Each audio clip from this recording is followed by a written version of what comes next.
নমস্কার বন্ধুরা, আশা করছি আপনারা সবাই ভালো আছে। আমিও খুব ভালো আছি। তো আজকে আমি করব ঝিঙে দিয়ে মাছের ঝোল। তো চলুন আপনারা দেখতে থাকুন। তো প্রথমে আমি মাছগুলোকে ভেজে নিচ্ছি।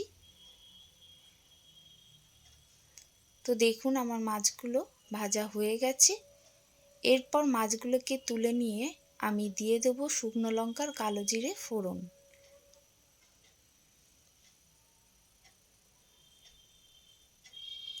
এরপর দিয়ে দেব সামান্য কিছুটা পেঁয়াজ কুচি।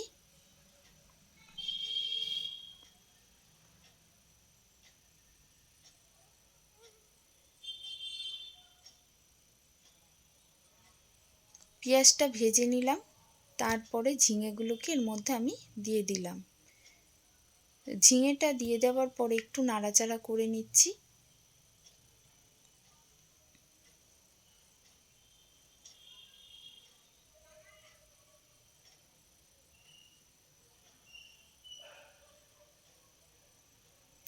এরপর দিয়ে দেবো আমি আদা রসুন বাটা, জিরে গুঁড়ো, ধনে গুঁড়ো, কাশ্মীরি লঙ্কা, সব মশলাগুলো আমি দিয়ে দিলাম।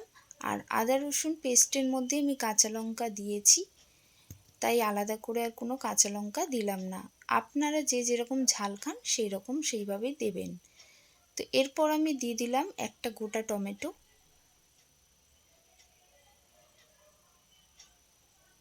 দিয়ে দেওয়ার পরে ভালো করে আমি মশলাটা কষিয়ে নিচ্ছি।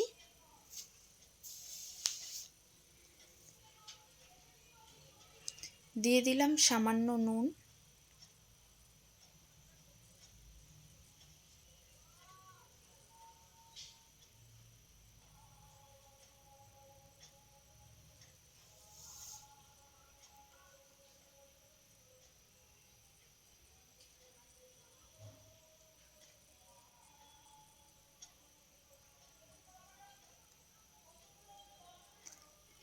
তো মশলাটা কষিয়ে নেওয়ার পরে আমি দিয়ে দেবো অল্প একটু জল।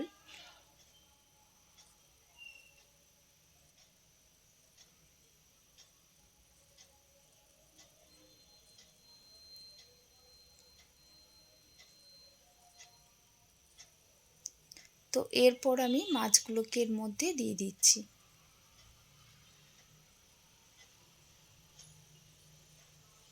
দেখুন আমার ঝোলটা ফুটে গেছে, আর আমার ঝিঙে দিয়ে মাছের ঝোলটাও প্রায় রেডি হয়ে গেছে। তো আপনাদের যদি ভালো লাগে তো প্লিজ একটা লাইক করে দেবেন, শেয়ার করবেন, আর আমার পাশে থাকতে কিন্তু একদম ভুলবেন না। তো আজকের মতো সবাইকে টাটা। সবাই ভালো থাকবেন, সুস্থ থাকবেন।